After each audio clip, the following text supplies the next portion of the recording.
El amor de una madre puede convertirse en su peor enemiga cuando los hijos deciden traicionarla. Mi nombre es Beatriz Herrera, tengo 68 años y durante décadas creí conocer a las 3 personas que traje al mundo con mis propias manos.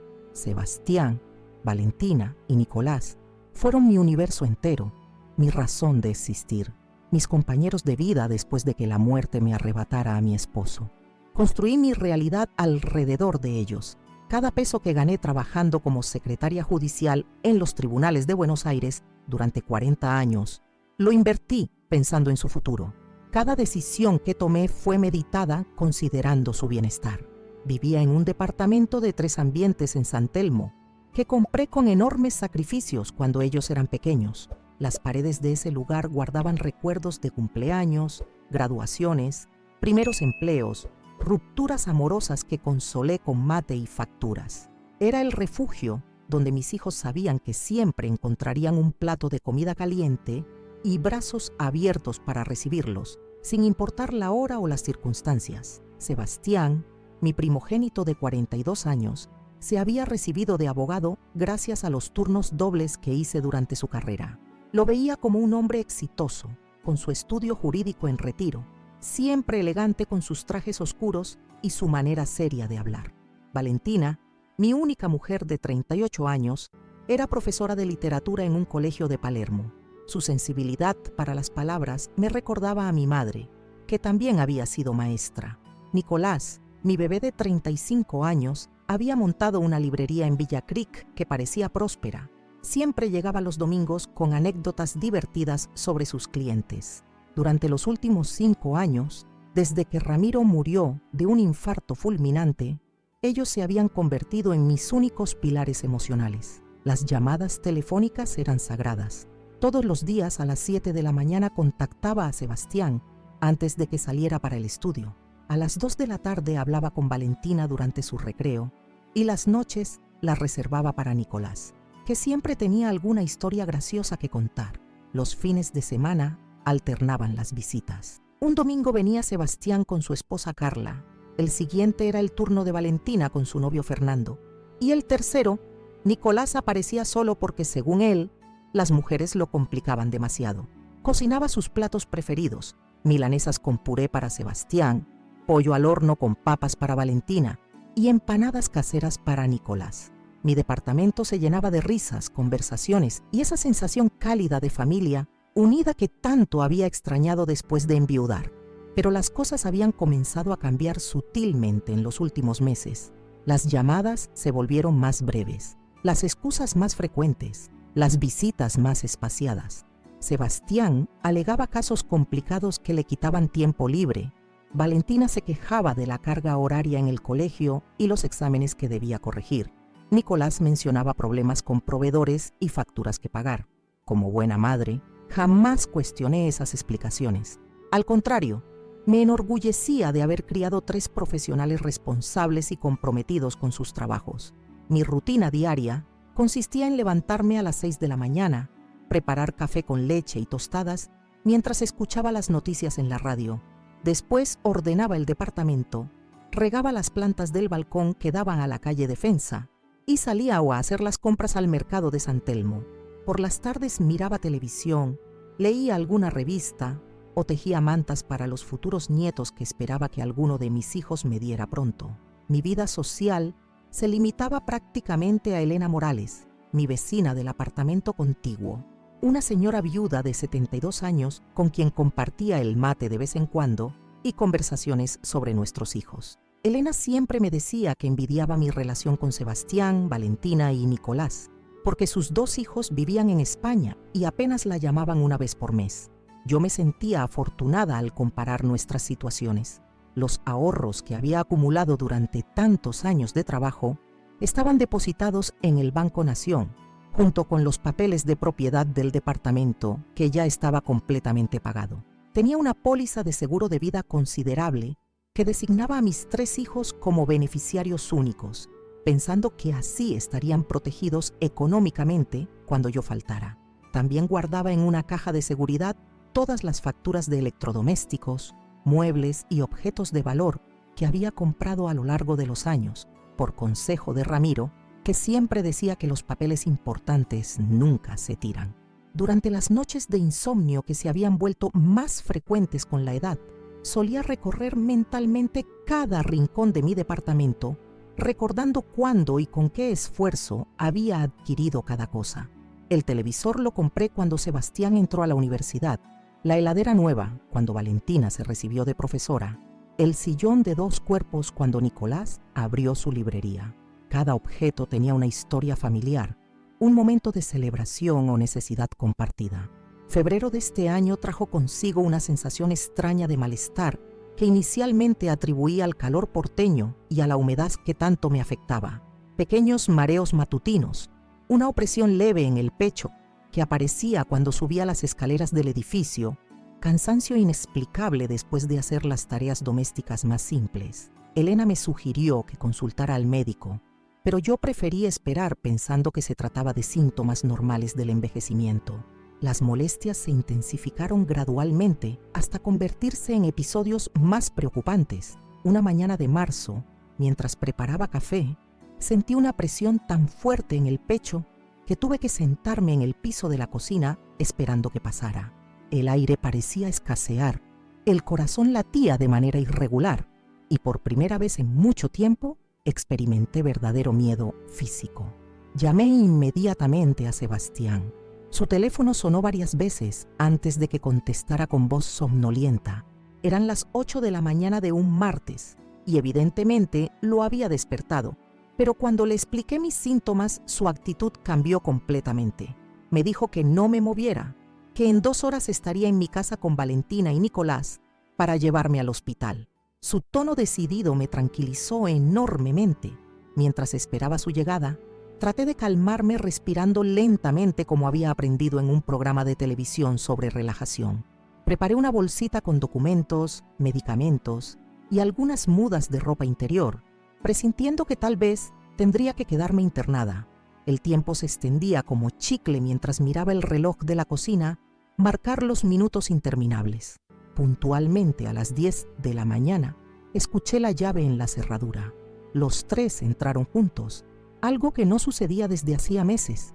Inmediatamente, noté en sus rostros una preocupación genuina que me emocionó profundamente. Sebastián traía su maletín y había llamado previamente al hospital italiano para averiguar sobre atención cardiológica de urgencia. Valentina había armado una bolsa más completa con camisones, productos de higiene personal y hasta las pantuflas que más me gustaban. Nicolás se ofreció a manejar su auto nuevo, un Corolla gris que había comprado el mes anterior. El viaje hasta el hospital transcurrió en un ambiente de contención familiar que hacía tiempo no experimentaba. Sebastián iba adelante dándole indicaciones a Nicolás sobre el tráfico. Valentina me tomaba la mano en el asiento trasero, preguntándome cada 5 minutos si me sentía mejor, y Nicolás manejaba con cuidado extremo evitando frenadas bruscas o maniobras que pudieran incomodarme. Por momentos olvidé el malestar físico, absorta en esa sensación reconfortante de estar rodeada por mis hijos unidos en mi cuidado. Llegamos al hospital cerca del mediodía. El doctor Fernando Ibáñez, un cardiólogo de mediana edad con aspecto serio pero amable, me atendió después de una espera breve gracias a las gestiones de Sebastián. Me hizo preguntas detalladas sobre mis síntomas, antecedentes familiares y hábitos de vida, mientras mis hijos permanecían atentos a cada palabra intercambiada. Después de auscultar mi corazón y tomar la presión arterial, el doctor explicó que sería conveniente mantenerme en observación durante algunos días para realizarme estudios más profundos. Mis hijos recibieron la noticia con expresiones preocupadas pero controladas. Sebastián interrogó al médico sobre los procedimientos que me realizarían, los riesgos involucrados y los tiempos aproximados de internación.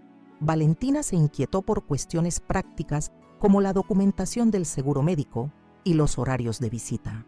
Nicolás se quedó a mi lado sosteniéndome la mano mientras una enfermera me acompañaba hasta la habitación que me habían asignado.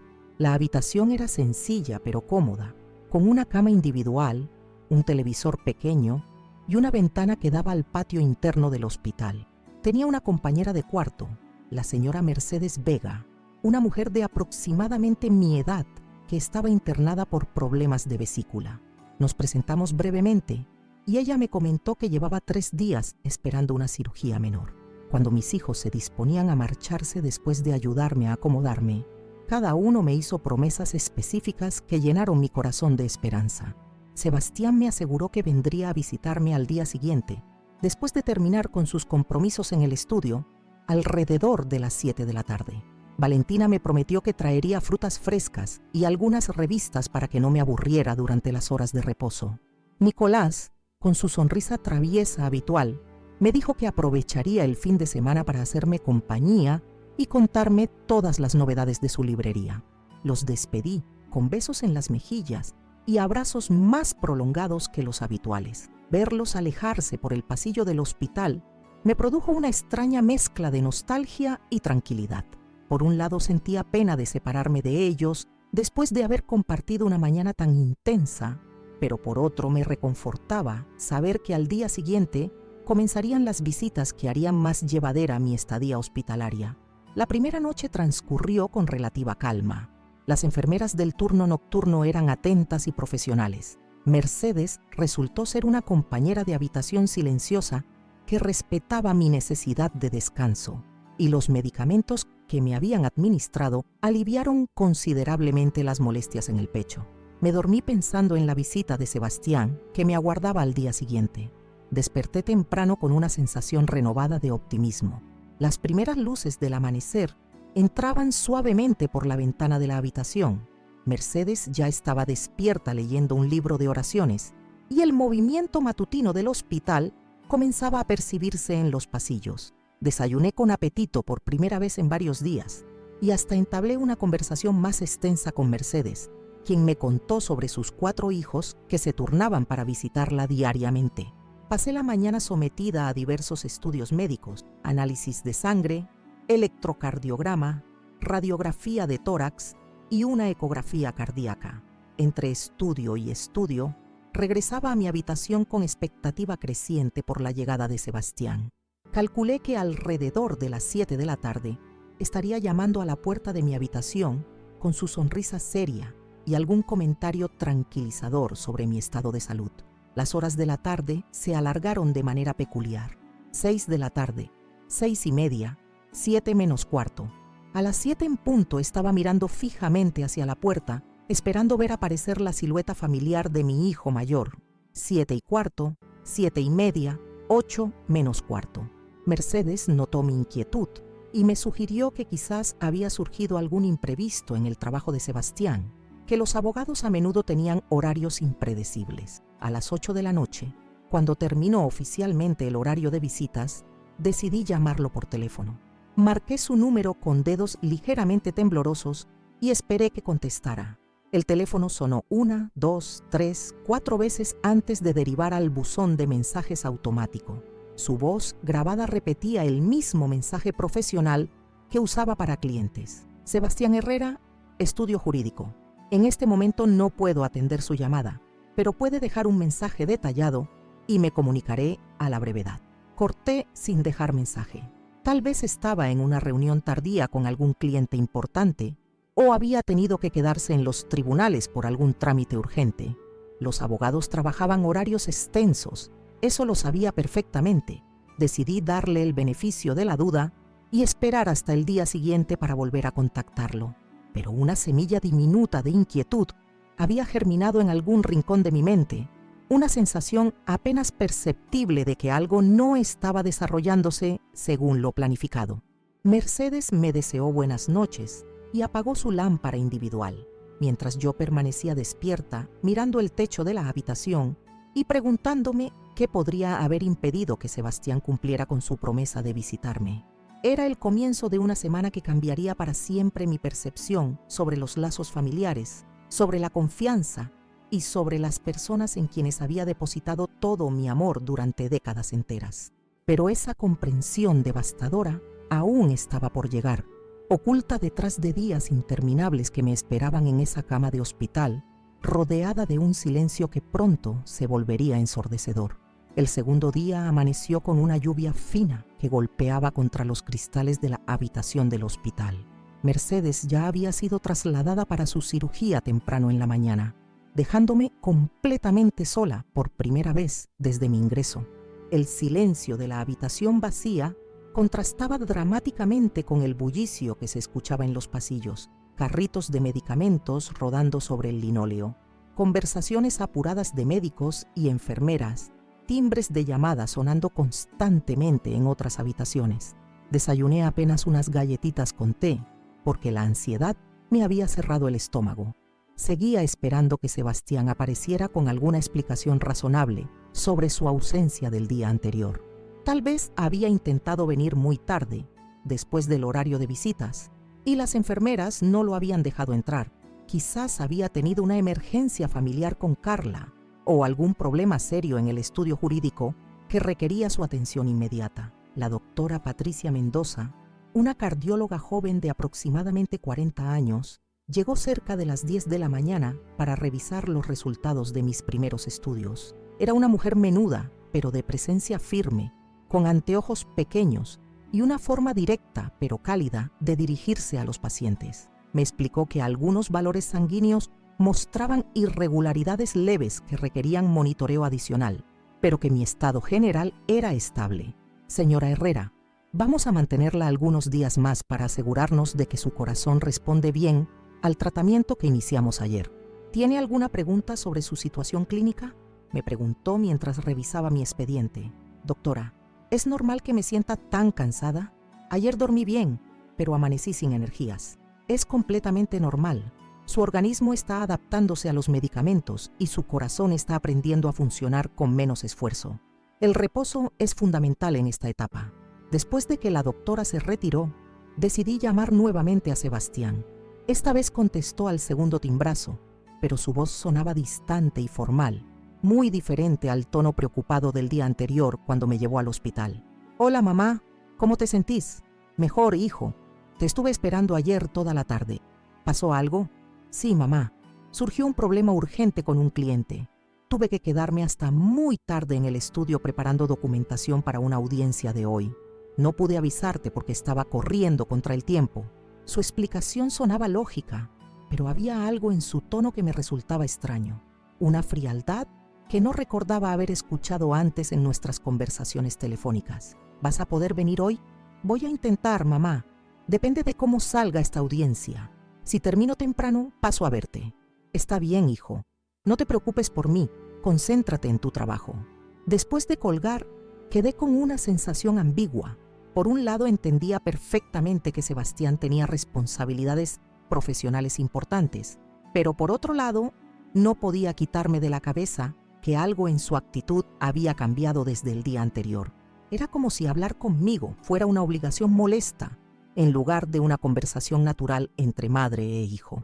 Decidí llamar a Valentina para tener noticias frescas y tal vez sentir esa calidez familiar que tanto necesitaba en ese momento de vulnerabilidad. Su teléfono sonó muchas veces antes de que contestara, y cuando finalmente lo hizo, escuché ruido de fondo que sugería que estaba en el colegio, probablemente entre clases. Hola mami, ¿cómo estás?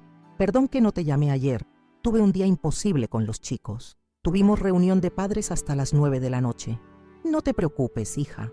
¿Cómo está todo por allá? Un caos, como siempre. Los adolescentes están cada vez más difíciles de manejar.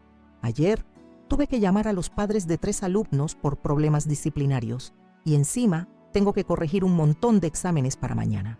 Hablamos unos minutos sobre su trabajo, pero noté que no me preguntaba específicamente sobre mi estado de salud o sobre los resultados de los estudios médicos. Cuando mencioné que esperaba su visita, su respuesta fue evasiva. Sí, mami, en estos días voy a pasar a verte. Hoy tengo consejo de profesores y mañana reunión con el coordinador de área. Está todo muy complicado en el colegio, pero apenas pueda me escapo al hospital. La conversación terminó abruptamente porque, según Valentina, tenía que entrar a dar clases. Quedé con el teléfono en la mano sintiendo una extrañeza creciente. Mi hija siempre había sido muy expresiva emocionalmente, incluso exageradamente preocupada por cualquier malestar mío, pero esta vez parecía estar manejando mi internación con una naturalidad que no concordaba con su personalidad habitual. Por la tarde intenté comunicarme con Nicolás. Su teléfono sonó directamente en el buzón de mensajes sin siquiera dar señal de llamada. El número que usted marcó no se encuentra disponible o está fuera del área de cobertura. Intente nuevamente más tarde. Era extraño, porque Nicolás siempre tenía su celular encendido para atender clientes de la librería. La enfermera Claudia Ríos, una mujer de unos 50 años, con rostro maternal y sonrisa genuina, pasó durante la tarde para administrarme medicación y controlar mis signos vitales. Había trabajado en el hospital durante más de 20 años y tenía esa sabiduría práctica que da la experiencia prolongada con pacientes de todas las edades y condiciones. ¿Cómo se siente hoy, señora Herrera? La veo un poco decaída. Estoy bien físicamente, Claudia, pero extraño a mi familia. Ayer no pudieron venir a visitarme. Ah, no se preocupe. Los primeros días siempre son difíciles para las familias también. A veces necesitan un tiempo para procesar la situación y organizarse. Mañana seguramente la van a sorprender apareciendo todos juntos. Sus palabras me consolaron momentáneamente, pero no lograron disipar completamente la inquietud que estaba creciendo en mi pecho. Pasé la tarde viendo televisión sin prestar demasiada atención a los programas, mirando constantemente hacia la puerta de la habitación cada vez que escuchaba pasos en el pasillo. Cerca de las 6 de la tarde, llegó una nueva compañera de habitación, la señora Aurora Castillo, una mujer de 75 años que había ingresado por una caída en su casa que le había fracturado la cadera. Venía acompañada de una hija de mediana edad y 2 nietos adolescentes que inmediatamente llenaron la habitación de energía y conversaciones animadas. Abuela, trajimos tus revistas favoritas y los caramelos que te gustan, decía la nieta, mientras organizaba cosas en la mesa de luz de Aurora. Y papá va a venir mañana temprano, antes de ir a trabajar. Dice que te va a traer facturas de la panadería de la esquina, agregaba el nieto mayor. Observar esa escena familiar me generó una mezcla de nostalgia y envidia. Aurora recibía el tipo de atención afectuosa y detallista que yo esperaba recibir de mis propios hijos. Sus familiares se quedaron hasta casi las 8 de la noche, conversando, riéndose, preguntándole constantemente si necesitaba algo o si se sentía cómoda. Cuando finalmente se marcharon, después de despedirse con besos y promesas de regresar al día siguiente, Aurora se dirigió a mí con una sonrisa satisfecha. «Qué lindos son mis nietos, ¿verdad? El varón está estudiando ingeniería y la nena arquitectura. Los dos son muy aplicados. ¿Usted también tiene nietos, señora Herrera?» «No todavía. Mis hijos están enfocados en sus carreras por ahora». «Ah, qué lástima. Los nietos son lo más hermoso que hay. ¿Ellos la vinieron a ver?» «Estuvieron muy ocupados estos días, pero seguramente mañana van a venir». Mentí para evitar explicaciones incómodas, pero internamente me dolía admitir que en 2 días de internación no había recibido ni una sola visita de ninguno de mis 3 hijos. Aurora siguió contándome historias sobre sus familiares mientras yo asentía automáticamente, perdida en mis propios pensamientos confusos. El tercer día comenzó con la esperanza renovada de que tal vez Sebastián cumpliría su promesa de visitarme. Me desperté temprano, me peiné con más cuidado que los días anteriores y hasta me puse un camisón más presentable que el que usaba habitualmente para dormir. Estaba decidida a mantener una actitud positiva y no permitir que la ansiedad arruinara el reencuentro con mi hijo mayor. Aurora había pasado una noche difícil debido al dolor en la cadera, así que la habitación estaba más silenciosa de lo habitual. Su hija llegó temprano en la mañana con mate cocido y bizcochos caseros y se quedó conversando bajito con su madre mientras yo fingía dormir para darles privacidad. La doctora Mendoza apareció durante su recorrida matutina para informarme que mis estudios más recientes mostraban mejoría gradual, pero que consideraba prudente mantenerme internada algunos días adicionales para asegurarse de que la medicación estaba funcionando correctamente. «Doctora, ¿usted cree que es normal que me sienta tan ansiosa? No logro relajarme completamente».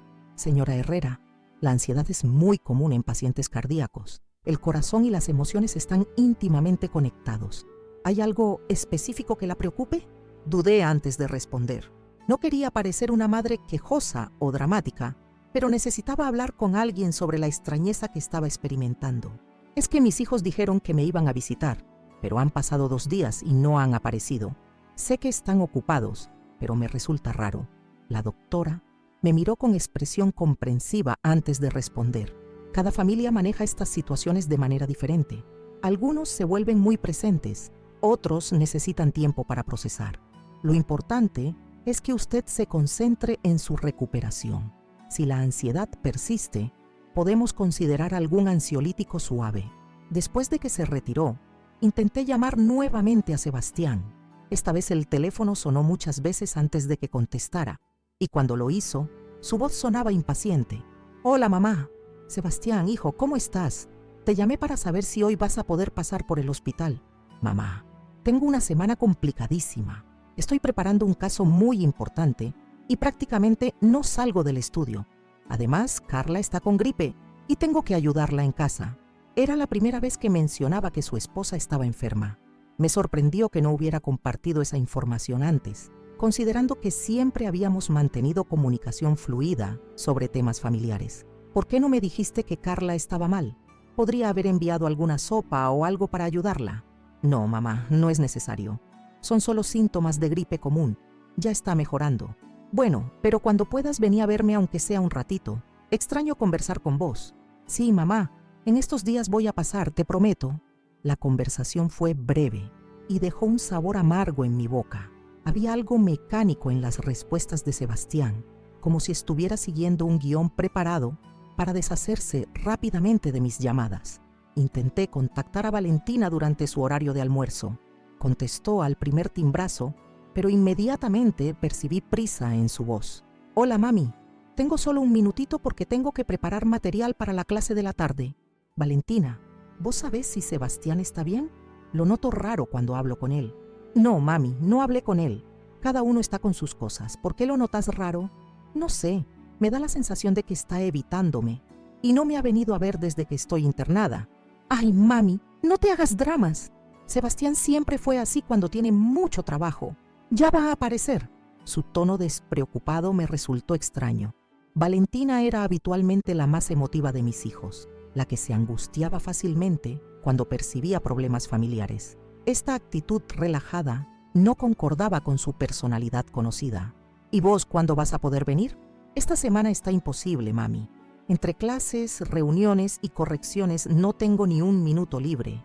El fin de semana voy a ver si me organizo mejor». Nuevamente, una respuesta evasiva que no incluía un compromiso específico. Corté la comunicación sintiéndome más confundida que antes de llamarla. Nicolás seguía sin contestar el teléfono. Cada intento resultaba en el mismo mensaje automático sobre número fuera del área de cobertura. Comencé a preocuparme genuinamente por él. ¿Y si había tenido algún accidente? ¿Y si había problemas serios en su librería que lo tenían demasiado alterado para comunicarse?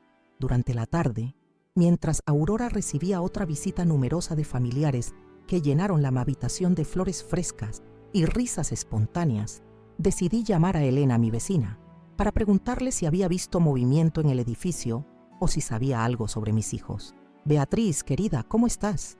¿Ya te dan el alta?» «Todavía no, Elena. Voy a estar algunos días más. Te llamaba para preguntarte si viste a alguno de mis chicos por el edificio». «No, no los vi, pero tampoco presté mucha más atención». «¿Por qué? ¿Pasó algo?» «No, nada especial. Es que no han venido a visitarme y me resulta extraño». «Ay, Beatriz, los hijos de ahora están todos locos con el trabajo y las responsabilidades. Seguramente están organizándose para ir todos juntos o algo así». Elena trataba de tranquilizarme, pero yo percibía en su voz una nota de sorpresa genuina. Ella conocía bien la dinámica de mi familia y sabía que mis hijos habitualmente eran atentos conmigo, especialmente en situaciones de enfermedad. El cuarto día amaneció nublado y frío. Aurora había sido trasladada para cirugía de cadera, dejándome nuevamente sola en la habitación. El silencio se había vuelto opresivo, interrumpido únicamente por los sonidos del hospital que ya conocía de memoria. Carros de comida a las 11:30, cambio de turno de enfermeras al mediodía, visitas familiares bulliciosas desde las 2 hasta las 8 de la tarde. Para entonces había desarrollado una rutina melancólica: despertar temprano con la esperanza de que ese día fuera diferente, desayunar sin apetito, mientras miraba el teléfono esperando llamadas que no llegaban, pasar las mañanas entre estudios médicos y conversaciones superficiales con el personal sanitario, almorzar observando por la ventana a las familias que entraban al hospital, cargadas de flores y bolsas de comida casera. Las tardes eran las más difíciles. Entre las 2 y las 8 de la noche, el horario oficial de visitas, me quedaba inmóvil en la cama mirando fijamente hacia la puerta de la habitación. Cada vez que escuchaba pasos acercándose por el pasillo, mi corazón se aceleraba con la ilusión de que finalmente era alguno de mis hijos, pero los pasos siempre pasaban de largo, dirigiéndose hacia otras habitaciones donde otras familias se reunían para compartir preocupaciones, noticias y gestos de cariño. La enfermera Claudia había notado mi estado de ánimo decaído y comenzó a quedarse algunos minutos extra durante sus rondas para conversar conmigo. Era una mujer intuitiva que había visto suficientes dramas familiares como para reconocer los síntomas del abandono disfrazado. Señora Herrera, ¿puedo hacerle una pregunta personal? ¿Usted tiene una buena relación con sus hijos habitualmente? Sí, Claudia. Siempre fuimos muy unidos. Por eso me resulta tan extraño que no hayan aparecido. ¿Y ellos saben que usted los extraña y los necesita aquí? Supongo que sí. Cuando los llamo por teléfono les digo que me gustaría verlos, pero siempre tienen excusas de trabajo. Claudia hizo una pausa reflexiva antes de continuar. Mire, señora, en mis años trabajando acá he visto de todo. A veces las personas reaccionan de maneras inesperadas cuando se enfrentan a la enfermedad de un ser querido. Algunos se acercan mucho, otros se alejan porque les da miedo o les resulta doloroso. ¿Usted cree que mis hijos me están evitando por miedo? Es una posibilidad. O tal vez están pasando por problemas personales que no le han contado. Lo importante es que usted no se culpe por algo que está fuera de su control. Sus palabras eran consoladoras, pero no podían eliminar la sensación creciente de que algo fundamental había cambiado en mi relación con Sebastián, Valentina y Nicolás. Era como si hubiera despertado en un mundo paralelo donde las reglas familiares que había conocido durante décadas simplemente no aplicaban más. El quinto día trajo consigo una revelación que alteraría para siempre mi percepción sobre mis hijos y sobre mí misma. Pero esa comprensión devastadora aún permanecía oculta detrás de llamadas telefónicas cada vez más frías y promesas de visitas que nunca se materializarían. El quinto día marcó un punto de inflexión en mi experiencia hospitalaria. Desperté con una sensación extraña, como si mi cuerpo hubiera entendido algo que mi mente aún se resistía a aceptar. No era solo el cansancio físico por los medicamentos o la incomodidad de dormir en una cama que no era la mía. Era algo más profundo, una resignación que comenzaba a instalarse en mi alma después de 4 días consecutivos de promesas incumplidas y excusas cada vez menos convincentes. La habitación había permanecido vacía desde que Aurora fue trasladada. Las enfermeras me comentaron que no esperaban nuevos ingresos hasta el día siguiente, así que tendría toda la jornada para reflexionar en soledad absoluta. El silencio se había vuelto mi compañero constante, interrumpido únicamente por los ruidos institucionales que ya formaban parte del paisaje sonoro de mi nueva realidad temporal. Durante el desayuno, que consistía en té con leche tibio y tostadas sin manteca, tomé una decisión que me sorprendió a mí misma. No iba a llamar a ninguno de mis hijos ese día. Quería probar qué sucedería si yo no tomaba la iniciativa, si esperaba que ellos se comunicaran conmigo por voluntad propia. Tal vez estaba siendo demasiado insistente. Tal vez necesitaban espacio para procesar mi situación médica a su manera. La doctora Mendoza llegó más temprano que de costumbre, acompañada por un cardiólogo mayor llamado doctor Raúl Fernández, quien quería hacer una segunda evaluación de mi caso. Era un hombre de aproximadamente 60 años, con modales pausados y una forma meticulosa de examinar pacientes que inspiraba confianza. Señora Herrera, sus últimos electrocardiogramas muestran estabilidad progresiva. El tratamiento está funcionando según lo esperado, me explicó mientras revisaba los gráficos en una tableta electrónica. Sin embargo, detectamos algunos indicadores de estrés que no son necesariamente de origen cardíaco. ¿Ha estado experimentando ansiedad o preocupaciones particulares? La pregunta me tomó por sorpresa. No esperaba que mi estado emocional fuera tan evidente desde el punto de vista médico. Doctor, la verdad es que estoy preocupada porque mis hijos no han venido a visitarme. Sé que suena tonto, pero no es habitual en nuestra familia. El doctor Fernández intercambió una mirada significativa con la doctora Mendoza antes de responder. Señora, el estrés emocional puede afectar significativamente la recuperación cardíaca. No es tonto en absoluto. ¿Le gustaría que solicitemos una evaluación psicológica para ayudarla a manejar estas preocupaciones? No, doctor. Prefiero esperar unos días más. Tal vez estoy exagerando la situación. Después de que los médicos se retiraron, me quedé reflexionando sobre esa conversación. El hecho de que profesionales de la salud hubieran detectado mi angustia emocional me hizo tomar conciencia de que tal vez estaba minimizando la gravedad de lo que estaba experimentando. No era solo nostalgia maternal o impaciencia por ver a mis hijos. Era algo más serio que estaba afectando incluso mi recuperación física. Pasé la mañana observando el movimiento del hospital desde mi ventana. Veía familiares llegando con ramos de flores, niños pequeños corriendo por los pasillos hacia las habitaciones de sus abuelos internados, parejas de ancianos caminando lentamente por los jardines internos del edificio. Toda esa actividad familiar me recordaba dolorosamente lo que yo no estaba recibiendo. Cerca del mediodía, la enfermera Claudia apareció con una expresión particularmente compasiva. Durante los días anteriores habíamos desarrollado una relación que trascendía lo estrictamente profesional. Ella había notado mi estado anímico decreciente y parecía genuinamente preocupada por mi bienestar emocional. Señora Herrera, ¿puedo sentarme un momentito con usted? No tengo pacientes críticos ahora y me gustaría conversar. Claudia acercó una silla a mi cama y se sentó con la naturalidad de alguien que había tenido miles de conversaciones similares a lo largo de su carrera. Mire, en mis 20 años trabajando acá, he visto muchas situaciones familiares diferentes, algunas hermosas, otras muy tristes, y aprendí que a veces las personas que más queremos son las que más nos lastiman, no necesariamente por maldad, sino por otras razones complicadas. ¿Usted cree que mis hijos me están lastimando intencionalmente? No puedo saber eso, señora, pero sí puedo decirle que usted no merece estar pasando por esta experiencia sola. Una madre que crió 3 hijos profesionales exitosos claramente hizo las cosas bien. El problema puede estar en otro lado. Sus palabras me emocionaron profundamente.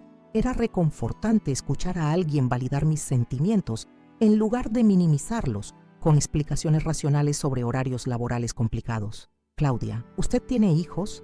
Tengo 2. Un varón de 30 años que es médico y una mujer de 28 que es maestra. Y le puedo asegurar que si yo estuviera internada, estarían acá todos los días molestando a las enfermeras con preguntas. ¿Siempre fue así la relación con ellos? No, para nada. Cuando eran adolescentes tuvimos épocas difíciles, pero a medida que crecieron y formaron sus propias familias, se dieron cuenta del valor de mantener vínculos sólidos. Creo que la madurez los ayudó a comprender cosas que no entendían cuando eran jóvenes. Esa conversación me hizo pensar en las diferentes etapas que había vivido con Sebastián, Valentina y Nicolás. Recordé periodos de distanciamiento durante sus juventudes, discusiones sobre decisiones profesionales, momentos de tensión cuando comenzaron a independizarse, pero siempre habíamos logrado superar esas dificultades mediante diálogo y comprensión mutua. Esta situación se sentía diferente, más definitiva, más fría. Durante la tarde decidí romper mi promesa de no llamarlos e intenté comunicarme con Nicolás nuevamente. Para mi sorpresa, esta vez contestó al segundo timbrazo. Su voz sonaba extrañamente alegre, casi eufórica, como si estuviera celebrando algo. «Hola, mamá. ¿Cómo andás?» «Nicolás, hijo. Qué alivio escuchar tu voz. Estuve preocupada porque no contestabas el teléfono». «Sí, perdón. Tuve problemas con la línea telefónica de la librería y se me complicó todo el sistema de comunicaciones. Recién hoy lo solucioné».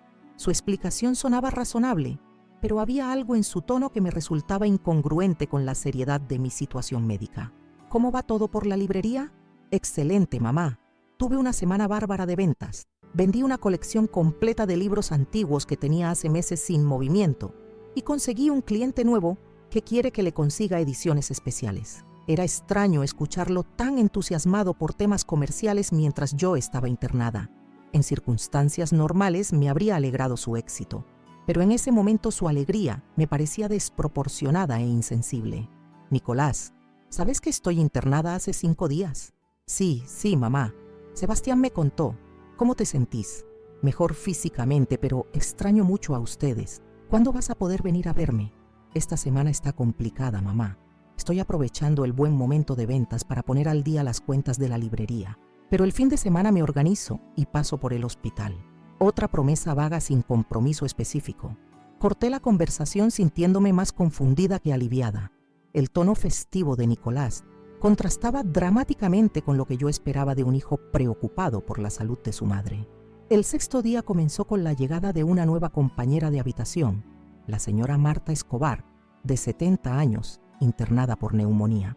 Venía acompañada de una corte familiar impresionante. 3 hijos adultos, 5 nietos de diferentes edades, una nuera y un yerno que inmediatamente transformaron la habitación en un centro de actividad familiar constante. Abuela Marta, te trajimos tu radio para que escuches los tangos que te gustan, decía uno de los nietos mientras organizaba objetos personales en su mesa de luz. Y mamá hizo tu sopa de verduras favorita. Está en el termo para que la tomes cuando tengas hambre, agregaba una de las nueras. Observar esa efusión de cariño familiar me generó una mezcla compleja de emociones. Por un lado, me alegraba ver el tipo de contención que Marta recibía de su familia. Por otro lado, me hería profundamente constatar la diferencia abismal con mi propia experiencia de abandono. Marta notó mi expresión melancólica y después de que parte de su familia se retiró, se dirigió a mí con curiosidad natural.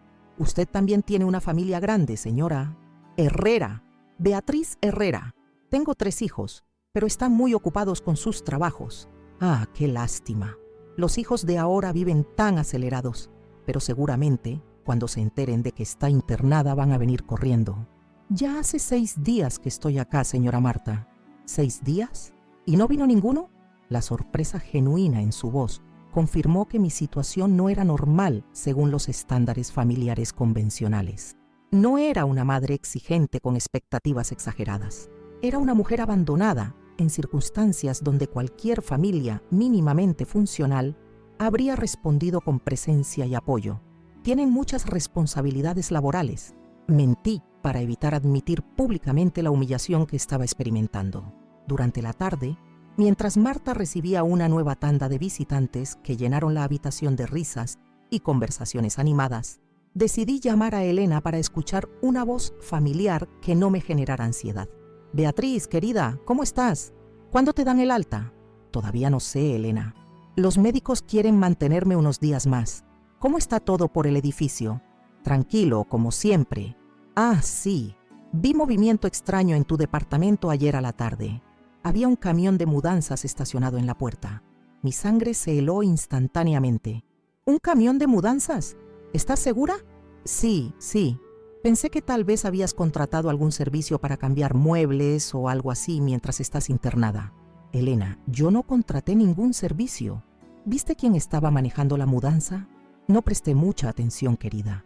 Había varios hombres cargando cosas, pero no reconocí a ninguno. ¿Querés que pregunte al portero?» «Sí, por favor. Pregúntale si sabe algo sobre ese camión». Después de cortar la comunicación, mi mente comenzó a trabajar a velocidad vertiginosa, tratando de procesar esa información. ¿Quién podría haber autorizado el ingreso de un camión de mudanzas a mi departamento? Los únicos que tenían llaves eran mis 3 hijos, cada uno con copia desde hacía años para emergencias. Intenté llamar inmediatamente a Sebastián, pero su teléfono derivó directo al buzón de mensajes. Llamé a Valentina y tampoco contestó. Nicolás me atendió al tercer timbrazo, pero su voz sonaba apurada y distante. «Hola, mamá, estoy ocupado. ¿Pasa algo urgente?» «Nicolás, mi vecina me dijo que vio un camión de mudanzas en el edificio ayer. ¿Sabes algo sobre eso?» Hubo un silencio prolongado antes de que respondiera. Cuando finalmente habló, su voz había perdido toda la alegría del día anterior. «No, mamá, no sé nada de ningún camión. Tal vez fue en otro departamento del edificio, pero Elena dijo que era específicamente en mi piso. No sé, mamá. Tal vez Elena se confundió. Mira, estoy en una reunión importante. Te llamo después». Corté sintiéndome completamente alterada. El tono evasivo de Nicolás, sumado al silencio de sus hermanos y la presencia inexplicable de un camión de mudanzas en mi edificio, comenzaba a formar un patrón siniestro que mi mente se resistía a aceptar completamente. La noche del sexto día fue la peor desde mi ingreso al hospital. No logré dormir más de 2 horas seguidas, despertándome constantemente con pesadillas confusas, donde mis hijos aparecían como extraños que no me reconocían. Marta, preocupada por mis gemidos nocturnos, me ofreció compañía y conversación, pero yo preferí mantener mis angustias en privado. El 7º día amaneció con una claridad mental terrible. Era como si durante la noche mi subconsciente hubiera procesado toda la información fragmentaria de los días anteriores y hubiera llegado a una conclusión que mi corazón aún se negaba a aceptar. Mis hijos no estaban simplemente ocupados o distanciados por miedo a mi enfermedad. Estaban participando activamente en algo que requerían mi ausencia prolongada del departamento. La doctora Mendoza llegó con noticias sobre mi próxima alta médica. Mis últimos estudios mostraban estabilidad completa y consideraba que podría regresar a casa al día siguiente si mantenía la medicación prescrita y realizaba controles ambulatorios regulares. Señora Herrera, mañana por la mañana puede irse a casa. ¿Tiene quien la acompañe para el traslado? Sí, doctora. Mis hijos se van a encargar. Mentí automáticamente, pero internamente sabía que tendría que arreglármela sola para regresar a un departamento donde, según todas las evidencias, había ocurrido algo que yo aún no podía imaginar completamente. Después de que la doctora se retiró, llamé a Elena para que me ayudara a aclarar la situación del camión de mudanzas. Elena, ¿pudiste hablar con el portero sobre el camión que viste ayer? Sí, Beatriz. Me dijo que tus hijos autorizaron el ingreso. Aparentemente estaban haciendo algún tipo de remodelación en tu departamento mientras estás internada. Qué considerados, ¿no? El mundo se desplomó a mi alrededor. Mis 3 hijos habían coordinado secretamente algún tipo de intervención en mi hogar durante mi internación, sin consultarme, sin informarme, mientras me mentían telefónicamente sobre sus ocupaciones laborales y me prometían visitas que jamás materializarían. Elena, ¿el portero te dijo exactamente qué estaban haciendo? No, querida. Solo que había mucho movimiento de muebles y que los muchachos trabajaron todo el día. Dijo que parecía una mudanza completa. Esa última frase resonó en mi cabeza como una sentencia judicial. Una mudanza completa. Mientras yo luchaba en el hospital por recuperar mi salud cardíaca, extrañando desesperadamente la presencia de mis hijos, ellos estaban saqueando sistemáticamente el hogar que habíamos construido juntos durante décadas. La tarde del 7º día transcurrió en una nebulosa de incredulidad y dolor emocional que superaba cualquier malestar físico que hubiera experimentado. Marta y su familia continuaron sus celebraciones constantes, ajenos a la tragedia silenciosa que se desarrollaba en la cama contigua. Yo permanecí inmóvil, mirando el techo de la habitación, tratando de procesar la magnitud de la traición que comenzaba a revelarse. No volví a llamar a ninguno de mis hijos ese día. Ya no tenía sentido escuchar más mentiras o excusas elaboradas. El patrón estaba completo: abandono emocional, coordinación secreta, violación de mi hogar y una actuación colectiva diseñada para mantenerme ignorante hasta que fuera demasiado tarde para intervenir. Mientras las luces del hospital se atenuaban y Marta se quedaba dormida, rodeada de fotografías familiares y regalos de sus seres queridos, yo permanecí despierta, planeando mentalmente cómo enfrentaría al día siguiente la realidad que me esperaba. Ya no era la madre confiada que había ingresado al hospital unas semanas atrás. Era una mujer que había aprendido dolorosamente que el amor incondicional puede ser unilateral y que las personas más cercanas pueden convertirse en extraños crueles cuando creen que nadie las está observando. La mañana del 8º día llegó cargada de una energía extraña que no lograba definir. Era mi último día en el hospital, pero en lugar de sentir alegría por regresar a casa, experimentaba una mezcla de terror y determinación que jamás había conocido. Durante las pocas horas que logré dormir, mi mente había trabajado incansablemente procesando cada detalle sospechoso de la semana anterior, cada mentira telefónica, cada excusa elaborada, hasta formar una imagen completa que mi corazón se negaba a aceptar. Marta ya había sido dada de alta temprano en la mañana, rodeada nuevamente de su familia numerosa, que la despidió con abrazos, lágrimas de felicidad y promesas de cuidarla durante su recuperación en casa. El contraste entre su despedida familiar y mi soledad anticipada era tan doloroso que preferí fingir que dormía para evitar las despedidas emotivas que no podría soportar presenciar. La habitación quedó vacía una vez más, pero esta vez el silencio no me angustiaba como en días anteriores. Era un silencio diferente, cargado de resolución y claridad mental. Había tomado una decisión durante la noche. No iba a llamar a ninguno de mis hijos para pedirles que vinieran a buscarme. Quería descubrir por mí misma qué encontraría al llegar a casa, sin darles la oportunidad de preparar explicaciones o justificaciones adicionales. La doctora Mendoza apareció con los papeles del alta médica y las últimas recomendaciones sobre mi tratamiento ambulatorio. Era una mujer perceptiva que había notado mi cambio de actitud durante los últimos días, pero respetaba demasiado la privacidad de sus pacientes como para indagar en asuntos familiares complicados. Señora Herrera, médicamente está en condiciones excelentes para regresar a su rutina normal. Solo debe tomar la medicación puntualmente y venir a control en 15 días. ¿Su familia ya coordinó el traslado? Sí, doctora. Todo está organizado. Era mentira, pero necesitaba mantener las apariencias hasta salir del hospital y enfrentar sola lo que me esperaba. La doctora me entregó las recetas médicas y un informe detallado de mi internación, deseándome buena suerte con palabras que parecían contener más significado del que expresaban literalmente. Después de que se retiró, comencé a organizar mis pocas pertenencias en la bolsa que Valentina había preparado el día de mi ingreso. Cada objeto me recordaba las promesas incumplidas de esa primera jornada: el camisón que pensé usar para recibir visitas, las pantuflas que creí que me harían más cómoda durante las conversaciones familiares, los caramelos que imaginé compartiendo con mis nietos cuando vinieran a conocer dónde estaba internada su abuela. Cerca del mediodía, la enfermera Claudia vino a despedirse personalmente.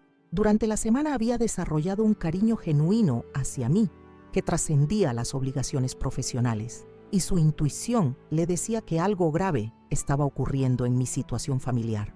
Señora Herrera, quiero que sepa que fue un placer cuidarla esta semana. Es una mujer muy fuerte y estoy segura de que va a superar cualquier dificultad que esté enfrentando. Sus palabras sonaban a despedida definitiva, como si presintiera que yo no regresaría al hospital como la misma persona que había conocido 7 días atrás. Claudia, usted fue un ángel conmigo. Gracias por toda su paciencia y comprensión. Si alguna vez necesita hablar con alguien, no dude en llamar al hospital y preguntar por mí. A veces los problemas familiares requieren ayuda externa para resolverse. Era la primera vez que alguien mencionaba directamente la posibilidad de que mis hijos fueran parte de un problema, en lugar de víctimas de circunstancias complicadas. Su validación me dio fuerzas para enfrentar lo que venía. Alrededor de la 1 de la tarde, llamé a un servicio de remises recomendado por la administración del hospital. Nunca ya había usado aplicaciones de teléfono para pedir transporte, pero una recepcionista joven me ayudó a coordinar el viaje de regreso a San Telmo. El conductor sería un hombre llamado Carlos Mendoza, que manejaría un Peugeot azul y llegaría en media hora. Mientras esperaba en el hall del hospital, observé el movimiento constante de familiares que entraban y salían cargados de flores, comida casera y expresiones de preocupación amorosa. Una semana atrás, yo había formado parte de esas escenas como acompañante de pacientes, pero ahora las veía desde la perspectiva solitaria de alguien que había sido sistemáticamente abandonada por quienes más esperaba que estuvieran presentes. Carlos resultó ser un hombre de aproximadamente 50 años, con aspecto paternal y modales gentiles. Cuando me ayudó a subir mi bolsa al auto, notó mi expresión sombría, pero respetó mi silencio inicial sin hacer preguntas invasivas. ¿Se siente bien, señora? ¿Necesita que maneje más despacio o que pare en algún lado? Estoy bien, Carlos. Solo un poco nerviosa por regresar a casa después de una semana. Es normal. Los hospitales alteran mucho las rutinas, pero seguramente su familia la está esperando con todo preparado para recibirla. No respondí a su comentario optimista. En cambio, aproveché el viaje para observar las calles de Buenos Aires que no había visto durante 7 días. Todo parecía igual pero diferente, como si hubiera regresado de un país extranjero después de una ausencia prolongada. Los mismos comercios, las mismas veredas, el mismo tráfico, pero mi percepción había cambiado radicalmente. ¿Hace mucho que vive en San Telmo? preguntó Carlos para llenar el silencio. 40 años. Compré el departamento cuando mis hijos eran pequeños. Qué hermoso barrio. Yo crecí en La Boca, pero siempre me gustó la tranquilidad de San Telmo. Sus hijos viven cerca. No, cada uno vive en su zona. Sebastián en Retiro, Valentina en Palermo, Nicolás en Villa Creek. Ah, qué bien distribuidos. Así pueden cuidarla entre todos cuando necesite ayuda. Sus palabras inocentes me lastimaban sin que él lo supiera. Carlos era un extraño amable que expresaba hacia mí más consideración genuina que la que había recibido de mis propios hijos durante toda una semana de vulnerabilidad. Llegamos a mi edificio cerca de las 3 de la tarde. Carlos insistió en acompañarme hasta la puerta del ascensor y se negó a aceptar propina por el servicio, diciendo que había sido un placer conocerme y deseándome una buena recuperación. Su gentileza contrastaba dolorosamente con la frialdad que había experimentado de parte de mi propia familia. Subí en el ascensor con el corazón acelerado, no por problemas cardíacos, sino por la anticipación de lo que encontraría al abrir la puerta de mi departamento. Las palabras de Elena sobre el camión de mudanzas resonaban constantemente en mi cabeza, mezclándose con las excusas telefónicas de mis hijos y su ausencia total durante mi internación. Paré frente a la puerta del departamento 4B, que había sido mi hogar durante 4 décadas. Busqué las llaves en mi bolsa con manos temblorosas, no por debilidad física, sino por una mezcla de terror y determinación que jamás había experimentado. Inserté la llave en la cerradura, giré lentamente y empujé la puerta hacia adentro. Lo primero que noté fue un olor diferente, no el aroma familiar a lavanda de los productos de limpieza que usaba habitualmente, ni el café que siempre quedaba impregnado en la cocina, ni siquiera el perfume suave de las flores que mantenía en el balcón. Era un olor a vacío, a espacio deshabitado, a abandono reciente. Caminé lentamente por el pasillo de entrada, sintiendo que cada paso me llevaba hacia una revelación que cambiaría para siempre mi comprensión sobre mis hijos y sobre mí misma. El sonido de mis zapatos sobre las baldosas echaba un eco extraño, como si el departamento hubiera perdido los elementos que normalmente absorbían el ruido. Llegué hasta la sala de estar y mi mundo se desmoronó completamente. No había absolutamente nada. El sofá de 3 cuerpos donde Nicolás solía quedarse dormido durante los domingos familiares había desaparecido sin dejar rastro. La mesa ratona de madera maciza que había comprado con tanto esfuerzo cuando Sebastián entró a la universidad ya no estaba. Las estanterías llenas de libros que había coleccionado durante décadas habían sido vaciadas y removidas. Los cuadros que decoraban las paredes, incluyendo aquellas fotografías familiares que consideraba tesoros irreemplazables, habían sido arrancados, dejando marcas claras en la pintura. El televisor, el equipo de música, las lámparas, los adornos, hasta las cortinas habían sido retirados sistemáticamente. La habitación era un cascarón vacío que conservaba únicamente las marcas en el piso, donde habían estado ubicados los muebles durante años. Corrí hacia mi dormitorio con las piernas temblorosas y el corazón disparado. Allí el saqueo había sido igualmente completo y despiadado. Mi cama matrimonial, el ropero donde guardaba décadas de recuerdos junto con mi ropa, la cómoda que había pertenecido a mi madre y que consideraba una herencia familiar invaluable, todo había desaparecido. Abrí el ropero empotrado y encontré únicamente perchas vacías, balanceándose en un espacio que una semana atrás había estado lleno de vestidos, abrigos y objetos personales acumulados a lo largo de una vida entera. Hasta mi ropa había sido robada, el baño había sido despojado de toallas, productos de higiene personal, medicamentos, y hasta el espejo sobre el lavabo había sido removido. En el dormitorio de huéspedes donde Valentina solía alojarse cuando me visitaba, la situación era idéntica, vacío absoluto, como si jamás hubiera estado amueblado. Finalmente, llegué a la cocina, donde la devastación alcanzó dimensiones que superaron mi capacidad de procesamiento emocional. La heladera nueva que había comprado apenas 2 años atrás ya no estaba. El microondas que Nicolás me había regalado para el Día de la Madre había desaparecido. La cocina a gas, los pequeños electrodomésticos, hasta los utensilios básicos, habían sido removidos sistemáticamente. Los armarios colgantes habían sido vaciados de vajilla, cristalería y elementos de cocina acumulados durante 40 años de vida doméstica. La mesa donde desayunaba todas las mañanas desde que enviudé ya no existía. Hasta las ollas y sartenes que usaba diariamente habían sido confiscadas. Pero lo que me destrozó completamente fue lo que encontré sobre la mesada desnuda de la cocina. Un papel doblado, cuidadosamente, colocado en el centro exacto del espacio vacío, como si fuera una obra de arte macabra. Con manos que temblaban incontrolablemente, tomé el papel y lo desdoblé. Las palabras escritas allí me golpearon como una sentencia de muerte emocional. Tomamos lo que es nuestro. Firmado, tus hijos queridos. Leí y releí esas palabras hasta que perdieron significado y se convirtieron en símbolos crueles de una traición que mi mente se resistía a aceptar completamente. No era solo el contenido del mensaje lo que me devastaba, sino la frialdad calculada con que había sido redactado. La firma tus hijos queridos era una burla deliberada, una crueldad añadida diseñada para maximizar mi dolor. Me senté en el piso frío de la cocina vacía y lloré como nunca había llorado en mis 68 años de vida. No eran lágrimas de tristeza común, sino un llanto visceral que brotaba desde las profundidades de mi alma destrozada. Era el sonido de una madre que descubría que las personas que había amado incondicionalmente durante décadas la consideraban únicamente un obstáculo entre ellos y sus ambiciones materiales. Mientras lloraba en ese piso despiadadamente frío, comencé a reconstruir mentalmente la secuencia de eventos que había llevado a esa devastación. Mis hijos no habían faltado a sus promesas de visita por trabajo o compromisos familiares. Habían coordinado deliberadamente mi abandono en el hospital para tener acceso libre y sin supervisión a mi hogar durante una semana completa. El camión de mudanzas que Elena había visto no era para una remodelación sorpresa o un gesto de cariño.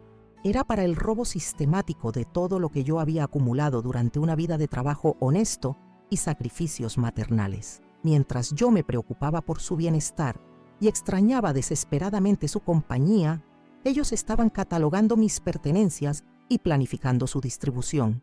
Las llamadas telefónicas evasivas, las excusas elaboradas sobre horarios laborales imposibles, las promesas vagas de visitas que nunca se materializarían, todo había sido una actuación coordinada para mantenerme ignorante de lo que estaba ocurriendo en mi propia casa. Habían convertido mi internación médica en una oportunidad de lucro personal. Sebastián, con su educación jurídica, probablemente había coordinado los aspectos legales del saqueo para asegurarse de no violar formalmente ninguna ley. Valentina, con su sensibilidad supuesta para las palabras, había participado en la redacción de ese mensaje cruel que me había encontrado. Nicolás, con su alegría telefónica sobre las buenas ventas de su librería, estaba celebrando los ingresos obtenidos de la venta de mis pertenencias. Después de llorar hasta quedarme sin lágrimas, algo extraordinario comenzó a ocurrir dentro de mí. La devastación inicial empezó a transformarse en una furia fría y calculada que jamás había experimentado. No era rabia ciega o desesperación impotente. Era una determinación férrea nacida de la comprensión clara de que había sido subestimada por mis propios hijos. Me levanté del piso con una energía que no sabía que aún poseía. Sequé mis lágrimas y miré alrededor del departamento saqueado con ojos diferentes. Ya no veía únicamente la pérdida de mis pertenencias materiales. Veía evidencia concreta de un crimen que podía ser procesado legalmente y vengado apropiadamente. Mis hijos habían cometido un error fundamental. Habían asumido que yo era una anciana indefensa que aceptaría pasivamente cualquier humillación. No tenían idea de que una mujer que había trabajado durante 40 años en tribunales había aprendido mucho sobre el uso estratégico del sistema legal. No sabían que alguien que había manejado burocracias complejas durante décadas tenía recursos y conocimientos que ellos no sospechaban. Mientras caminaba por el departamento vacío, comencé a formular mentalmente un plan de venganza que sería tan meticuloso y devastador como el crimen que ellos habían cometido contra mí. Pero esa estrategia requeriría información, evidencias, aliados y una paciencia que ellos jamás esperarían de una madre supuestamente destrozada. Tomé el teléfono y marqué el número de Elena, necesitando urgentemente la presencia de alguien que pudiera confirmar que lo que estaba experimentando era real y no una pesadilla, producto de la medicación cardíaca. Elena, soy Beatriz. ¿Podrías venir a mi departamento? Necesito hablar con alguien urgentemente. Claro, querida. ¿Ya te dieron el alta? Voy enseguida. En 5 minutos Elena estaba tocando el timbre de mi puerta. Cuando entró y vio el estado del departamento, su expresión de shock confirmó que mi percepción de la realidad era correcta. Dios mío, Beatriz, ¿qué pasó acá? ¿Te robaron? Sí, Elena, pero no fueron ladrones extraños. Fueron mis 3 hijos. Le mostré el papel con el mensaje cruel y le conté toda la secuencia de abandono hospitalario y coordinación secreta que había llevado a esa devastación. Elena escuchó con una mezcla de horror e indignación que validaba completamente mis sentimientos. Esto es monstruoso, Beatriz. ¿Cómo pueden hacer algo así a su propia madre? No sé, Elena, pero sí sé que no va a quedar así. Van a pagar por cada peso que me robaron y por cada lágrima que me hicieron derramar. Era el comienzo de una transformación que cambiaría para siempre mi identidad. Ya no era la madre amorosa y sacrificada que había sido durante décadas. Era una mujer traicionada que acababa de descubrir recursos internos que jamás había necesitado usar. Elena se quedó conmigo durante las primeras horas críticas después del descubrimiento. Su presencia fue fundamental para mantener mi cordura mientras procesaba la magnitud de la traición que acababa de descubrir. Juntas, recorrimos cada habitación del departamento, catalogando mentalmente todo lo que había desaparecido y buscando cualquier pista adicional sobre cómo mis hijos habían ejecutado el robo. Beatriz, esto fue planificado al detalle. Mira cómo sacaron hasta los cuadros sin dañar las paredes. No fue un robo impulsivo, sino una operación calculada, observó Elena mientras señalaba las marcas perfectamente rectangulares donde habían estado colgadas mis fotografías familiares. Tenía razón. El saqueo había sido ejecutado con una precisión quirúrgica que revelaba planificación exhaustiva. No había rastros de violencia o apuro. Todo había sido removido cuidadosamente, incluyendo elementos que requerían herramientas específicas como la cocina empotrada y los armarios de pared. Elena, necesito que me ayudes con algo muy importante. ¿Tu nieta Amanda todavía trabaja con computadoras y redes sociales? Sí. Trabaja en una agencia de marketing digital. ¿Por qué? Necesito investigar si mis hijos están vendiendo mis cosas en Internet. Si encontramos evidencias de eso, puedo proceder legalmente contra ellos. Amanda llegó al departamento en menos de 1 hora, acompañada de su novio Damián, un joven de 25 años que estudiaba Derecho en la Universidad de Buenos Aires. Ambos quedaron choqueados al ver el estado del lugar, pero inmediatamente se dispusieron a ayudarme con entusiasmo juvenil e indignación genuina. Doña Beatriz, esto es increíble. ¿Realmente fueron sus propios hijos?, preguntó Damián, mientras examinaba el mensaje cruel que había encontrado en la cocina. Sí, Damián, y necesito juntar todas las pruebas posibles para procesar legalmente este robo. Amanda abrió su laptop y comenzó a trabajar inmediatamente. En menos de 15 minutos había encontrado perfiles de Facebook, Instagram y Mercado Libre donde Sebastián, Valentina y Nicolás estaban vendiendo descaradamente mis pertenencias. «Acá está, doña Beatriz, mira esto», exclamó Amanda girando la pantalla hacia mí. Su hijo Sebastián publicó fotos de muebles en el grupo Compra y Venta San Telmo. Y mira la fecha, las subió ayer a la noche, mientras usted todavía estaba internada. Ver las fotografías de mi sofá, mi mesa de comedor y mi aparador siendo promocionados como muebles en excelente estado, vendo por mudanza, me provocó una mezcla de náusea y rabia que me sorprendió por su intensidad. Cada imagen era una puñalada adicional en mi corazón ya destrozado. «Y acá tenés a Valentina vendiendo electrodomésticos en Mercado Libre», continuó Amanda. «Heladera, microondas, aspiradora, todo con fotos profesionales y descripciones detalladas.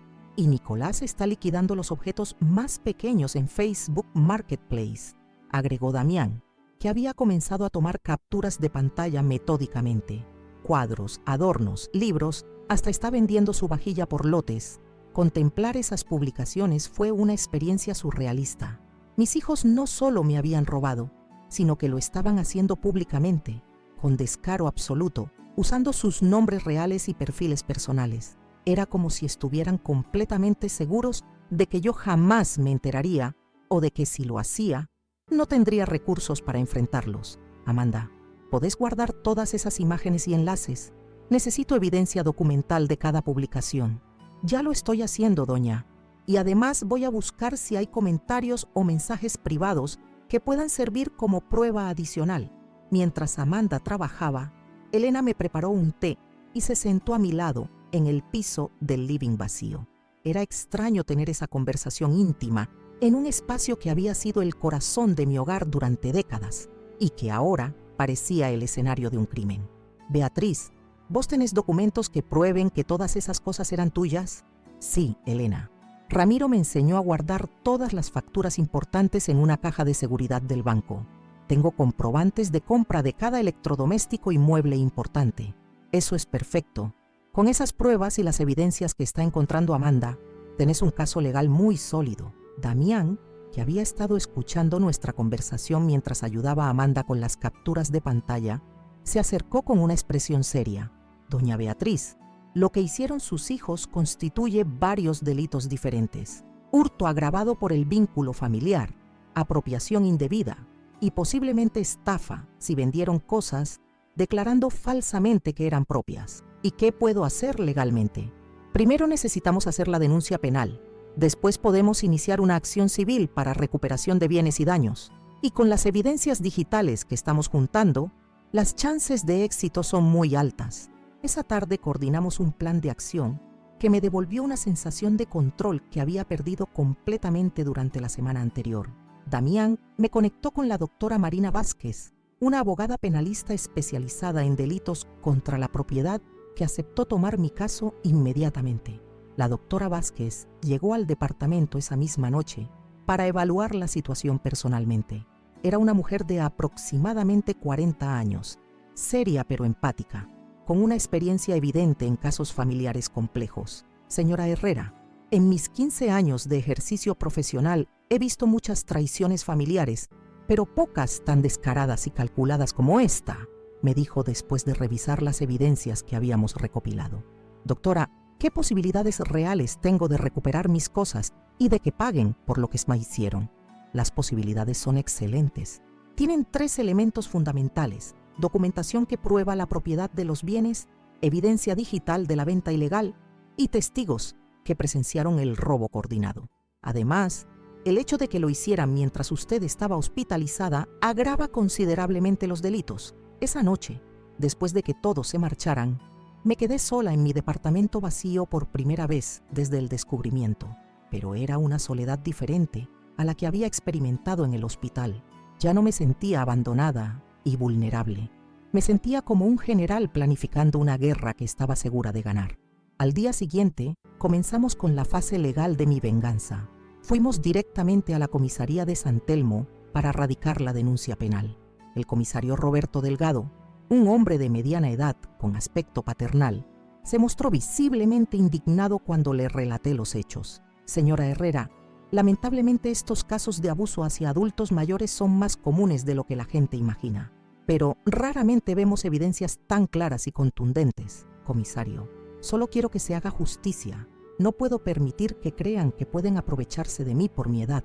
Tenga la seguridad de que vamos a proceder con todo el peso de la ley.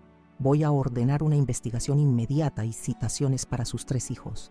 Después de realizar la denuncia, fuimos al Banco Nación para acceder a mi caja de seguridad. Era la primera vez en años que abría ese compartimiento donde Ramiro me había enseñado a guardar documentos importantes. Encontrar todas esas facturas prolijamente organizadas me emocionó profundamente, no solo por su valor probatorio, sino porque representaban la sabiduría previsora de mi difunto esposo. Ramiro siempre decía que los papeles importantes jamás se tiran. Le comenté a la doctora Vázquez mientras organizábamos décadas de documentación. Nunca imaginé que servirían para defenderme de mis propios hijos. Con toda la documentación legal en orden, la doctora Vázquez presentó una demanda civil exigiendo la devolución inmediata de todos los bienes sustraídos, más daños y perjuicios por el valor sentimental de los objetos y el daño psicológico causado. También solicitó una medida cautelar para que cesaran inmediatamente las ventas online. La reacción de mis hijos fue exactamente la que esperaba: pánico absoluto. Sebastián fue el primero en llamarme, apenas 24 horas después de que recibiera la citación policial. «Mamá, tenemos que hablar urgentemente. Hay un malentendido terrible». Su voz había perdido toda la frialdad de las semanas anteriores. Ahora sonaba desesperado, casi suplicante. «No hay ningún malentendido, Sebastián. Ustedes me robaron mientras estaba internada. Tengo todas las pruebas. Mamá, no fue un robo. Nosotros pensamos que vos no ibas a... que tal vez sería mejor preservar tus cosas antes de que... ¿Antes de que qué, Sebastián? Antes de que muriera en el hospital y ustedes pudieran quedarse con todo sin problemas legales». El silencio prolongado confirmó mis sospechas. Habían planificado el robo asumiendo que yo moriría durante la internación, lo cual habría eliminado cualquier posibilidad de que descubriera su traición. «Mamá, podemos arreglar esto. Voy a devolver todo inmediatamente. Sebastián, ya no se trata solo de devolver cosas. Se trata de que ustedes me traicionaron cuando estaba más vulnerable. Me abandonaron cuando más los necesitaba. Y me robaron mientras fingían preocuparse por mi salud». Valentina llamó al día siguiente, llorando histéricamente y prometiendo explicaciones que ya no me interesaba escuchar. Nicolás apareció en mi puerta esa misma tarde, acompañado de su esposa y sus 2 hijos pequeños, en un intento desesperado de usar el chantaje emocional de los nietos para ablandar mi posición. «Abuela, ¿por qué papá dice que estás enojada con nosotros?», me preguntó mi nieta de 6 años con inocencia desgarradora. Fue el momento más difícil de toda la experiencia. Abrazar a esas criaturas inocentes mientras miraba a su padre, con el desprecio que merecía, requirió una fortaleza emocional que no sabía que poseía. «Los nenes no tienen culpa de lo que hiciste, Nicolás, pero vos sí. Y vas a pagar por cada peso que me robaste». Durante las semanas siguientes, la presión legal dio resultados rápidos y efectivos. Mis hijos se vieron obligados a devolver todos los objetos que aún no habían vendido y a compensar monetariamente aquellos que ya habían sido comercializados. Pero mi venganza no se limitó a la recuperación material. Investigando más profundamente, descubrí que los 3 tenían serios problemas financieros que habían ocultado cuidadosamente. Sebastián debía casi 200,000 pesos entre créditos bancarios y tarjetas. Valentina había hecho inversiones desastrosas que la dejaron endeudada. Nicolás tenía embargos judiciales y su librería estaba al borde de la quiebra. Mi supuesta herencia había representado para ellos la solución mágica a todos sus problemas económicos. Por eso habían coordinado el robo con tanta determinación y frialdad.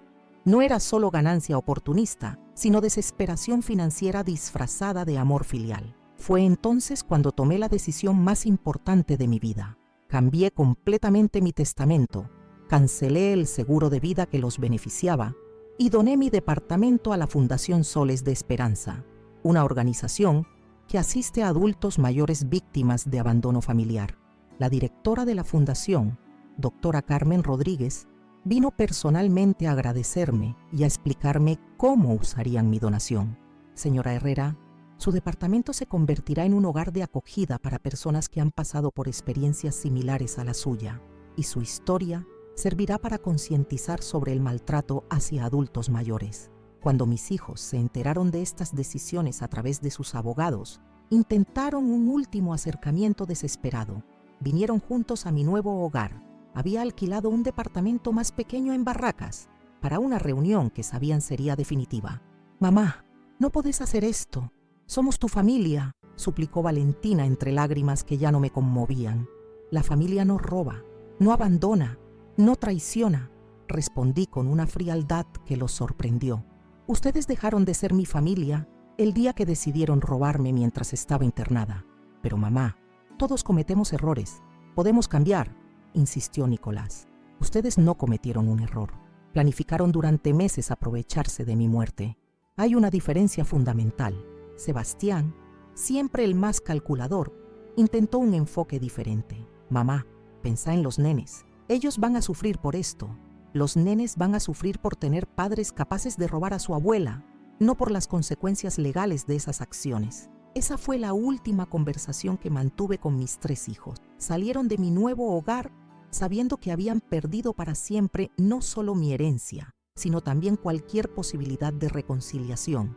Meses después, recibí una carta desde la Fundación Soles de Esperanza informándome que mi antiguo departamento ya albergaba a 5 adultos mayores que habían sido abandonados por sus familias.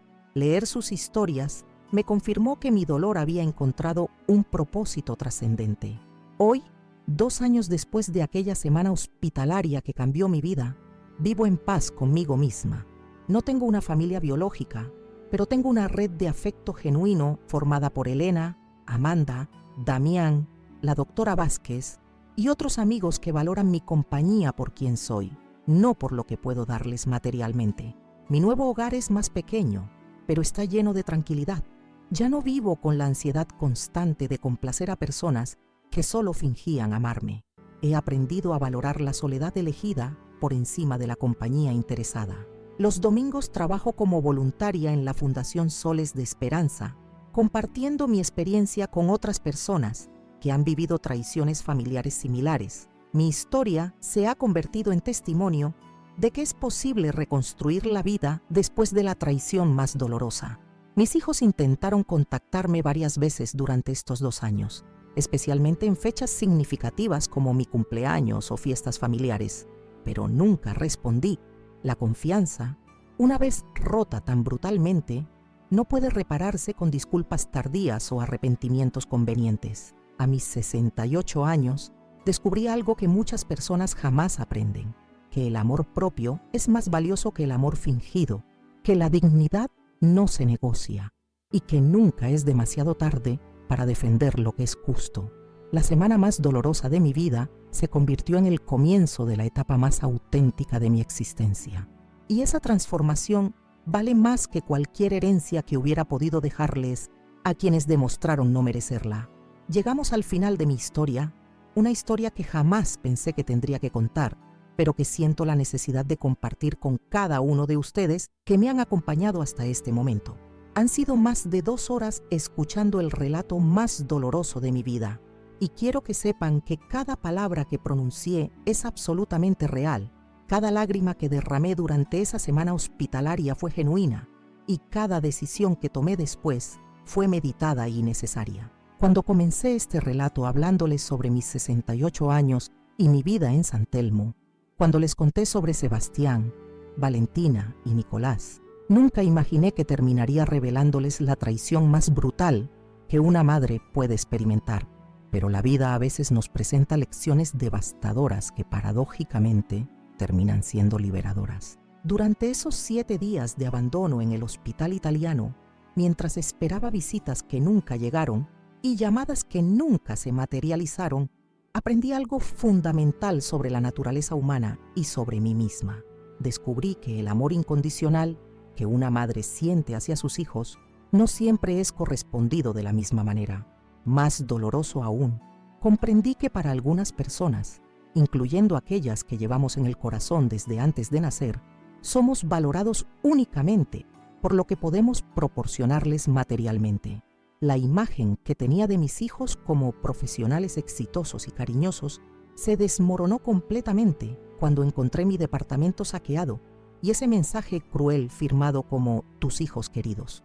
Esas palabras seguirán resonando en mi memoria para siempre, no por su crueldad, sino porque me liberaron de ilusiones que me habían mantenido prisionera durante décadas. Sebastián, el abogado respetable que creía haber criado con valores sólidos, resultó ser el arquitecto legal de un robo planificado minuciosamente.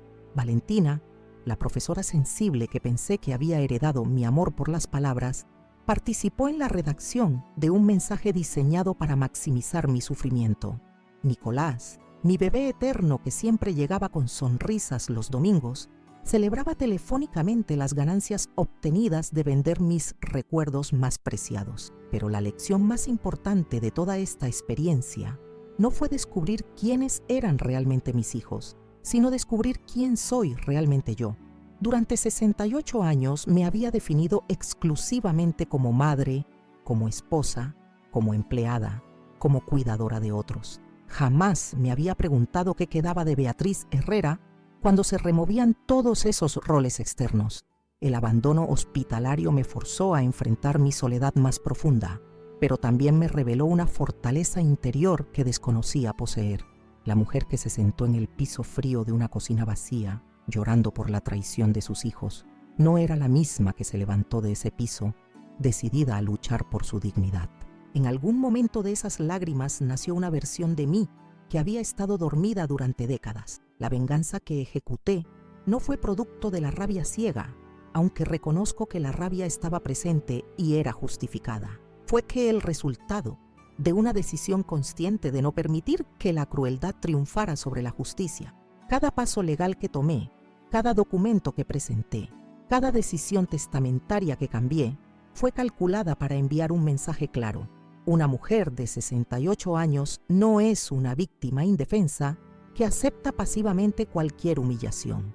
Usar mis conocimientos del sistema legal, acumulados durante 4 décadas trabajando en tribunales, para procesar a mis propios hijos, fue una de las decisiones más difíciles, pero más satisfactorias de mi vida. Ver sus expresiones de pánico cuando comprendieron que su madre, supuestamente frágil, había documentado meticulosamente cada aspecto de su crimen, me devolvió una sensación de poder personal que había perdido sin darme cuenta. La decisión de cambiar mi testamento y donar mi departamento a la Fundación Soles de Esperanza no fue solo venganza, fue propósito. Mi dolor se transformó en herramienta para ayudar a otras personas que han vivido abandonos familiares similares. Cada adulto mayor que ahora vive en lo que fue mi hogar representa la conversión de mi tragedia personal en esperanza comunitaria. Durante estos 2 años que han pasado desde aquella semana que cambió mi vida, he reflexionado constantemente sobre las señales que tal vez ignoré, las conversaciones que tal vez malinterpreté, los momentos en que mis hijos pudieron haber mostrado su verdadera naturaleza sin que yo lo notara. Pero esa búsqueda de explicaciones me llevó a una conclusión liberadora. No fue mi culpa como madre. Crié a mis hijos con amor, valores, educación y oportunidades. Les enseñé la diferencia entre el bien y el mal. Les mostré la importancia del trabajo honesto. Les transmití respeto por los adultos mayores a través de cómo cuidé a mis propios padres. Si eligieron traicionar esas enseñanzas para beneficio material, la responsabilidad es exclusivamente suya. La transformación más profunda que experimenté no fue dejar de amar a mis hijos, porque el amor maternal es demasiado visceral para eliminarse voluntariamente. Fue aprender a amarme más a mí misma de lo que los amo a ellos. Fue comprender que mi valor como persona no depende de su aprobación, su presencia o su reciprocidad emocional. Mi nueva vida en Barracas es infinitamente más pequeña en términos materiales, pero inmensamente más grande en términos de autenticidad. Cada amistad que he desarrollado está basada en respeto mutuo genuino, no en obligaciones familiares o intereses ocultos. Elena sigue siendo mi confidente más cercana. Amanda y Damián se han convertido en nietos adoptivos que valoran mi experiencia y mi compañía. La doctora Vázquez mantiene contacto regular no por razones profesionales, sino por afecto personal. El trabajo voluntario en la Fundación Soles de Esperanza me conectó con historias que me hicieron entender que mi experiencia, por dolorosa que haya sido, no es única. Argentina está llena de adultos mayores que han sido abandonados, estafados, maltratados por las mismas personas que deberían protegerlos, pero también está llena de supervivientes que encontraron formas de reconstruir sus vidas con dignidad y propósito. Compartir mi testimonio con otras víctimas de abuso familiar me enseñó que el silencio es el mejor aliado de los agresores. Cuando contamos nuestras historias, cuando nombramos los abusos que hemos sufrido, cuando nos negamos a proteger la reputación de quienes nos lastimaron, estamos creando una red de resistencia que beneficia a toda la comunidad. Por eso decidí contar mi historia en este canal, Abuela Recordó, porque creo firmemente que nuestras experiencias de vida, especialmente las más difíciles, pueden servir para ayudar a otros que están enfrentando situaciones similares. Cada testimonio compartido es una luz encendida en la oscuridad de alguien que se siente completamente solo con su dolor. A ustedes que me han escuchado hasta aquí, quiero decirles algo muy importante. Si están viviendo situaciones de abuso familiar, de abandono, de manipulación por parte de hijos, nietos o cualquier familiar, no están solos y no están indefensos. Tienen más recursos y más fuerza de los que imaginan. La edad no es sinónimo de vulnerabilidad y la experiencia puede convertirse en sabiduría estratégica cuando es necesario defenderse. No permitan que el miedo al conflicto familiar, la vergüenza social o el chantaje emocional los mantenga prisioneros de relaciones tóxicas. El amor genuino jamás requiere que sacrifiquemos nuestra dignidad, nuestro bienestar o nuestro patrimonio para demostrarlo. Las personas que realmente nos aman, nos aceptan con límites claros y respetan nuestras decisiones. Documenten todo: conversaciones importantes, transacciones financieras sospechosas, cambios extraños en el comportamiento familiar. Busquen ayuda profesional cuando sea necesario. Abogados, psicólogos, trabajadores sociales. Mantengan círculos sociales independientes de la familia. Protejan sus documentos importantes y sus recursos financieros. Y sobre todo, nunca duden de su derecho a vivir con dignidad, sin importar su edad. Mi historia no termina con una reconciliación familiar, porque eso sería deshonesto con la realidad de mi experiencia. Algunas traiciones son tan profundas que la confianza no puede ser restaurada, y está perfectamente bien aceptar esa realidad. No estamos obligados a perdonar abusos graves simplemente porque los perpetradores son familiares, y no hay nada noble en mantener relaciones que nos dañan sistemáticamente. La paz que encontré no vino del perdón forzado, sino de la aceptación de mi nueva realidad y de la construcción consciente de una vida que me llena de satisfacción auténtica. Prefiero la soledad elegida a la compañía interesada. Prefiero las amistades verdaderas a las obligaciones familiares. Prefiero la tranquilidad de saber quién soy realmente a la ilusión de ser querida por razones equivocadas. Si llegaron hasta aquí conmigo en esta jornada emocional tan intensa, les pido desde el corazón que se suscriban al canal Abuela Recordó. Este espacio no es solo para contar historias de dolor, sino para crear una comunidad de personas que entienden que la vida continúa después de las traiciones más devastadoras, que es posible encontrar esperanza en los momentos más oscuros. Dejen sus comentarios contando sus propias experiencias, sus reflexiones sobre mi historia, sus palabras de apoyo para otros que puedan estar pasando por situaciones similares. Cada comentario es valioso. Cada historia compartida puede ser exactamente lo que otra persona necesita leer para sentirse menos sola. Quiero conocer de dónde me están viendo, qué los motivó a escuchar mi testimonio completo, qué pensamientos o emociones les generó mi experiencia. Den me gusta a este video si mi historia los tocó de alguna manera, si creen que puede ayudar a otros, si valoran el coraje que requirió compartir públicamente los momentos más vulnerables de mi vida. El me gusta no es solo un clic, es una forma de validar que las experiencias de personas como yo merecen ser escuchadas y respetadas. Vean los otros videos del canal, donde compartimos historias reales de personas que han enfrentado diferentes tipos de desafíos familiares y sociales. Cada testimonio aporta una perspectiva única sobre la resistencia humana y la capacidad de reinvención que todos poseemos, sin importar la edad o las circunstancias. Compartan este video con personas que puedan beneficiarse de escuchar que es posible defenderse exitosamente del abuso familiar, que la edad no descalifica a nadie para luchar por sus derechos, que nunca es demasiado tarde para tomar decisiones valientes que honren nuestra dignidad personal. Si pueden ayudarnos a través de gracias, nuestra forma de recibir donaciones, estaríamos profundamente agradecidos. Producir estos videos diariamente requiere recursos reales, equipamiento técnico, edición profesional, tiempo dedicado a investigación y preparación de contenidos. Cada peso que nos aporten, por pequeño que sea, nos ayuda a mantener este trabajo y a traer más historias importantes para ustedes. No les pido donaciones por necesidad personal, sino porque creo firmemente que este canal cumple una función social valiosa. Estamos dando voz a experiencias que muchas veces permanecen en silencio por vergüenza o miedo.